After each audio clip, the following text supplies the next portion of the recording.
Welcome, friends, to another episode of A History of Murder. Thanks for joining me back today. I have a special announcement before we get going, and if you follow me on Instagram, you've already seen this.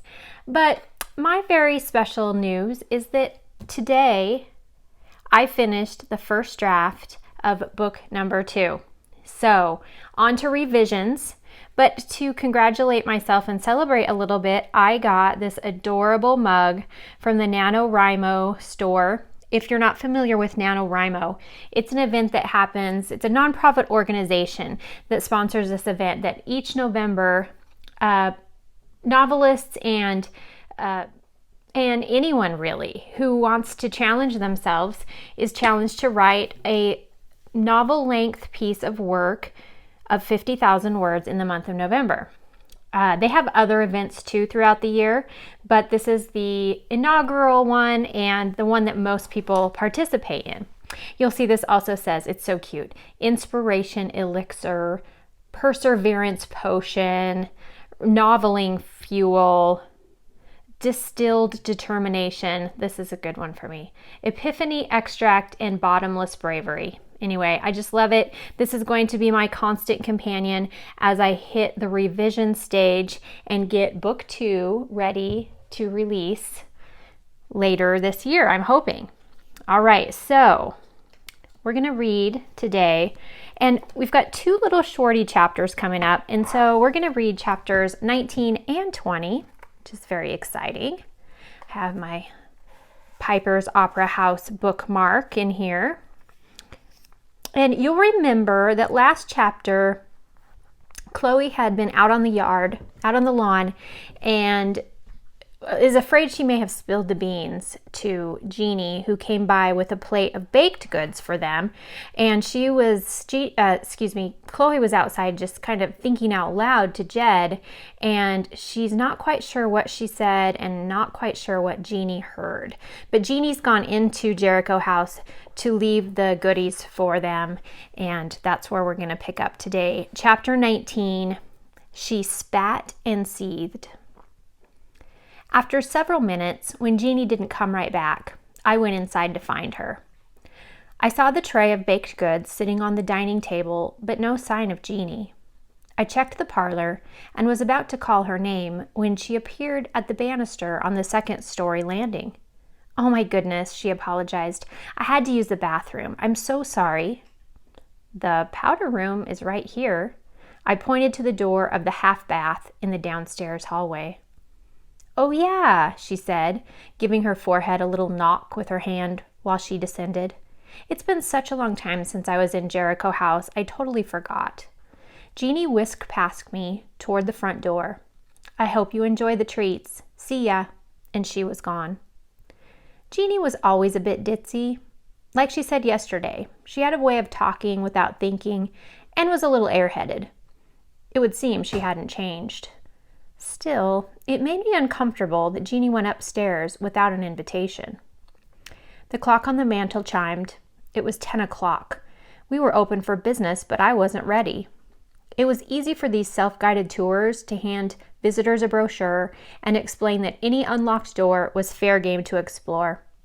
Small plaques hung in various places throughout the house that coincided with the printed material.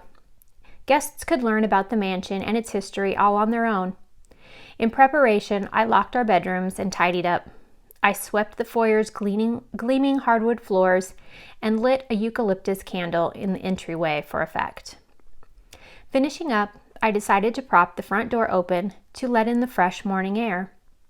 I saw a slender woman with sky-high stilettos, a big blonde 80s hairdo, and dark makeup coming up the walk. "Where is that evil woman?" she demanded as she entered. "Excuse me?" "I said, where's the old floozy who lives here?" She put her hands on her hips. I imitated her stance and spoke forcefully. "I don't recognize that description. Who are you looking for?" "Stop playing dumb with me and tell me where Lily Martin is." The woman had a smear of fuchsia lipstick on her yellowing teeth. "Lily isn't here right now. I'm her granddaughter. May I help you?" Give that greedy woman a message. I know she killed my father, and she won't get away with it. If she thinks she's going to get his money, she has another thing coming." She shook a finger in my face. A collection of bangles jingled on her skinny wrist. "You're Alice? Art's daughter? So, you knew my dad. Of course you did, since he was being chased by your loose grandmother." She glared at me, and I noticed she was wearing colored contacts. The unnatural turquoise shade looked ridiculous.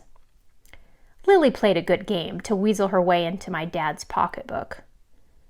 I wanted to set her straight. Art was the one who was playing games, not my grandma. But I couldn't talk about that. Not yet. "You should go," I announced. A change swept over her face. She had experienced a realization. "Oh, how interesting," she chuckled with sarcasm. "You haven't heard, have you?" "Heard what?" I asked. "That your grandmother coerced my father into changing his will." "You're mistaken, Alice." She plastered on a huge fake smile to emphasize what she was about to say. "Don't be so sure, Missy. I came to Jericho Falls as soon as I could, distraught over my father's death. I met with my attorney last night, and you know what? I was informed I have no claim to his estate." "Why not?" I asked. "Because of your stupid, conniving grandmother. He left it all to her," she shouted. "That can't be true." I found that my hand had gone to my throat. Why would Art do that? He was trying to get control of Grandma Lily's estate, right? "I saw the will," Alice continued. "The one and only person listed as beneficiary is good old Lily Martin. Apparently my dad wrote it up just last week. Strange that he winds up dead a few days later, don't you think?" She glared at me through lashes that looked like spiders' legs. "I should be the one to benefit from that man's death, not her." She extended the word her, making it sound like a low growl. My knees felt weak as the gravity of this dangerous news set in. This must have been what Chief Garner meant when he told me to ask Grandma about her motive. Now Grandma Lily looked more guilty than ever. "Please, Alice, just leave," I managed. "I'm not going anywhere until I have a word with the murderess." She crossed her arms in defiance. That did it. I moved close and glared into her eyes. "If you insult my grandma one more time, you're going to have to deal with me." My fists were balled up, and I meant what I said. Alice threw her head back and let out a cackle of disbelief. "Chloe, is everything all right?" Grandma Lily was back. I heard her cha-ching as she I heard her keychain cha-ching as she tossed it on the hall table. "I could hear the commotion from the front yard, for heaven's sake." Alice took a giant step toward her and pointed. "It was you!" "Alice?" Grandma said with surprise. "What brings you to Jericho House?" "You know perfectly well, Lily," Alice howled. "Oh, yes, of course I do." Grandma Lily opened her arms with kindness in her eyes. She was moving in for a hug. "Get away from me, you filthy good-for-nothing!" Alice swiped her hand at Grandma. Grandma looked stunned. "What's going on?" "You took it all from me," Alice yelled. Grandma Lily looked at me to see if I could explain. Alice dramatically whipped off a green satin scarf from around her neck. For an instant, I thought she might be preparing to use it in the way the ribbon had been used on Art. Thankfully, she only wadded it up and stuffed it into her purse. "Don't pretend to be an innocent old woman. You knew exactly what you were doing, and you would stop at nothing to get his money." "That's enough," I said. Grandma Lily was truly bewildered. Her face had gone white, and I was afraid she might faint. She held onto a side table for stability. "I don't understand any of this," she said. Alice went through her diatribe about Grandma Lily being listed as the only beneficiary of Art's will. She spat and seethed the facts out for us. Elliot, ever the good judge of character, skulked through the foyer, arching his back and puffing up his tail. Right behind him jogged Jolly Jed, oblivious to the tension. Alice gasped. "You stole his dog, too?" She pointed at Jed with her bony red-tipped finger. She bent down and grabbed Jed's collar roughly. "He's coming with me." I stepped closer. "No, he is not. Chief Garner instructed me to care for him until Art's affairs are settled." "The police have no say in this." She jerked on Jed's collar, eliciting a sharp cry from him. Elliot reacted in a flash. He lashed out and scratched Alice's leg with a hiss, causing her to release the dog. Both Elliot and Jed took off for the safety of the kitchen. "I've been assaulted!" Alice shrieked. Her black nylons were torn, revealing 2 bloody scratches.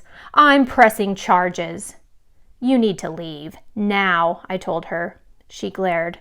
"Fine, keep the dumb mutt, but I'll be back." She turned her gaze to Grandma Lily. After a glance at her injured leg, she said, "You'll be hearing from my attorney about all of this." She turned on her high heels and pranced out of Jericho House with a whip of her over-teased hair. Chapter 20. Hiding Tears. After Alice stormed away, I scooped up Elliot, who had crept back in.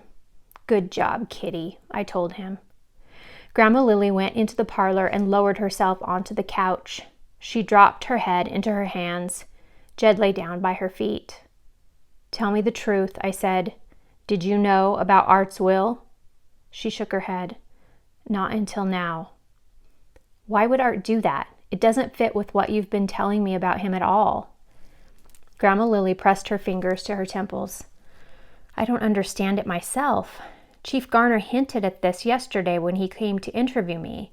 I thought he must be wrong, considering Art was planning to take my money. But now it appears as if I was trying to steal from him. There's got to be an explanation. Why would Art take Alice out and put you in? Other than what we witnessed just now, of course." I raised my eyebrows and twirled a finger at my temple. This got a small smile out of Grandma Lily. "The truth is, I have no idea why he changed his will." I began to pace, feeling the gravity of this turn of events. "Okay, we need to be sensible and extremely careful. As Art's sole beneficiary, you had a strong motive to murder him, and if anyone were to find out about your plan with Nancy—" "Believe me, I know," she whispered. Grandma returned her head to her hands. She may have been hiding tears. "Art must have had a good reason to want to change his will so suddenly," I told her. "That's a lot of hassle to go through on a whim. He was up to something. We need to figure out what."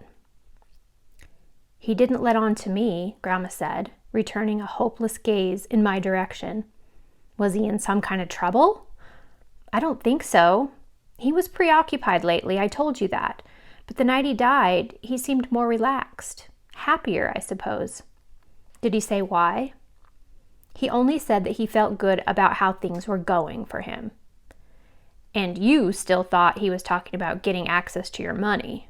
She frowned and nodded. We quietly thought for a few minutes.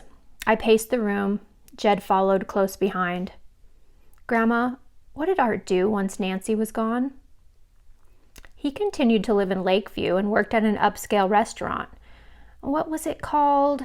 Grandma Lily tapped her forehead and scrunched her eyes shut. "Grimaldi or Ferrari? It's an Italian place." "I should go there," I said. "There might be people there who remember him. Maybe they could give us something to go on." "I can come too," Grandma Lily said excitedly. "Nope," I said. "You cannot leave town right now. It would look too suspicious. Go about your normal business and keep your regular schedule." Grandma Lily looked deflated. "I don't like the idea of this." I went to her, sat close, and put my head on her shoulder. "I want to check into this before the police do. Everything will be fine. I promise."